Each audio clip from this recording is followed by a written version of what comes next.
Mr. Anthony, have you ever taken a dead pet and thrown him in a swamp? No, sir. Overruled. And you felt that the National Enquirer was the one news source that you could trust to tell your story and not sensationalize it. Is that your testimony? Sir, I took what I could because I was being trashed in the media as it was.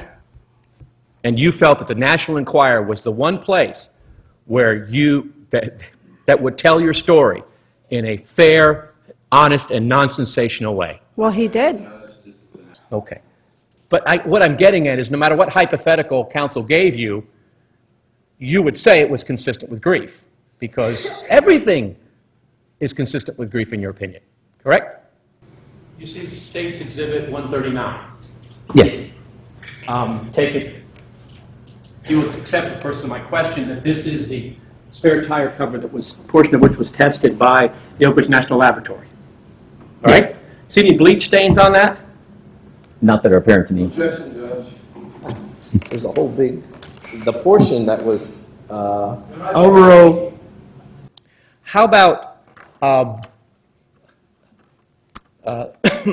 do I say this, interest in sex? Yeah, it's. Is there any... There's research that shows when you don't have words to make things better, sometimes it's a method of feeling better. So basically, anything on the continuum from a complete lack of interest in sex to promiscuity, all of that is consistent with grief. And the story is much, much better if you're actually having an affair with George, right? It's much more sensational. I did have an affair with George. But you would agree that the story is much sexier if you're actually having an affair with George than if you're just a friend. That's not true. Judge, argumentative. Ms. Caruth had been sitting at a neighbor's house for an hour and a half waiting for us to get to her. I asked counsel, I said, does she know anything about this case? He said, no. I then said, well, do you have a problem with just proffering her testimony before the court? And counsel said, no problem. And Mr. Mason was there, as I recall. And now apparently, and I don't know if counsel is now going to say that I'm sorry, Judge, I just find myself in this position again. But that's why. But it would be unlikely for someone in denial to tell another individual that my loved one is in Tampa and I'm with her, when in fact you're not. That would be very unusual, wouldn't it? Well, I'd have to know what started that. Let me give you a hypothetical. Hypothesize that this 22-year-old mother, her child dies. She immediately, within half a day, goes to her boyfriend's house and, oh, I forgot to answer. This child dies, and she doesn't tell anybody that the child has died. No one. She then goes to her boyfriend's house and rents a movie, spends the night, engages in sexual relations with her boyfriend that day. There is nothing I can ask this witness, who knows nothing about the case, that will help me prepare. It's impossible for me to guess at what hypotheticals counsel might ask this witness. And counsel, in my presence, and I wish I'd got it on the record, my mistake for not, said no problem with the proffer.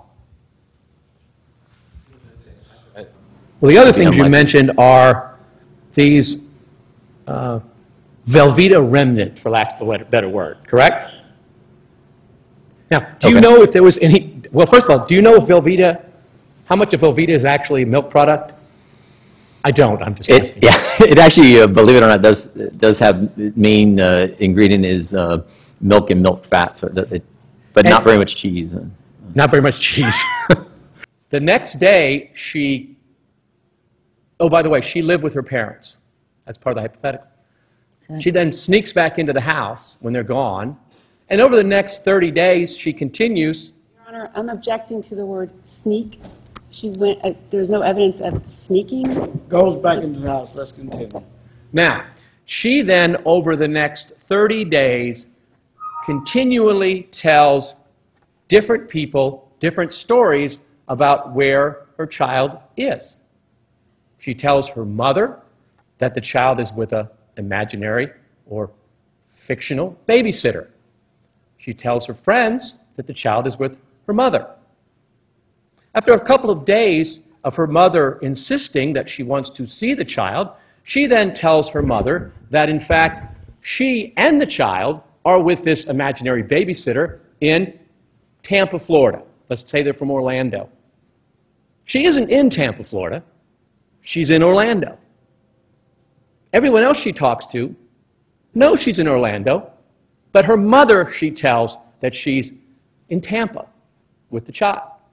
So you would agree that this box from Velveeta Rotoni and cheese with broccoli would not create a decomposition odor such as found in the car, correct?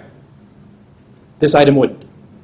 That item, as it is now, Right. I would say it wouldn't produce a substantial odor. After a few days, her mother asks when she's coming back.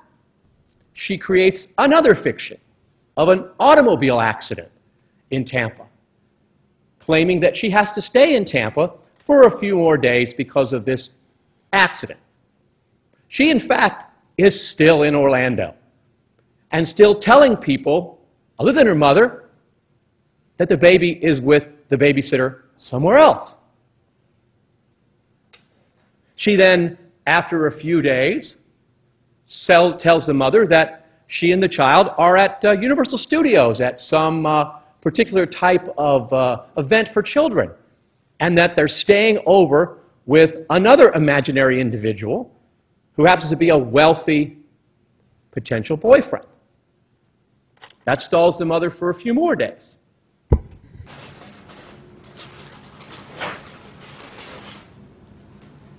Take a look at that. This is number 20. Any food product you see in there? No, just some very soiled box. Soiled box. She's not at Universal. She's not telling anyone but the mother that she's at Universal. And after a couple of days of that, she tells the mother that, oh, no, we've gone to Jacksonville. Myself, my child, and this potential suitor, we're in Jacksonville. But she's not in Jacksonville. She's in Orlando. And everyone else she talks to knows she's in Orlando. I could go on and on. You would agree with me that that type of conduct is not consistent with the type of denial that is seen in grieving mothers, wouldn't you? Doctor, you would agree with me, would you not, that there is not sufficient organic material in any of the things that we have just looked at to create the level of decomposition odor in this vehicle? Wouldn't you agree? Let's add an element to that hypothetical. Let's add the element that the mother killed the child, deliberately killed the child. Object. Excuse me. I object. There is no evidence of this. I disagree with counsel, and the jury That's can make that decision.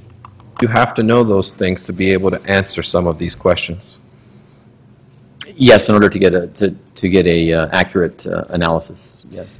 Now, you mentioned that something was decomposing. That could also be garbage decomposing, correct? Objection without specification of what's in the garbage. Sustain, rephrase the question. Sure.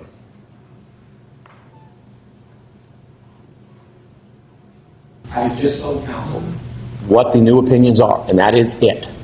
So the deposition should be fairly brief on those issues. So I guess the state is admitting there are new opinions now. No, I am not. But if we can stop this and maybe just get to some actual work, Judge, I'm ready to go.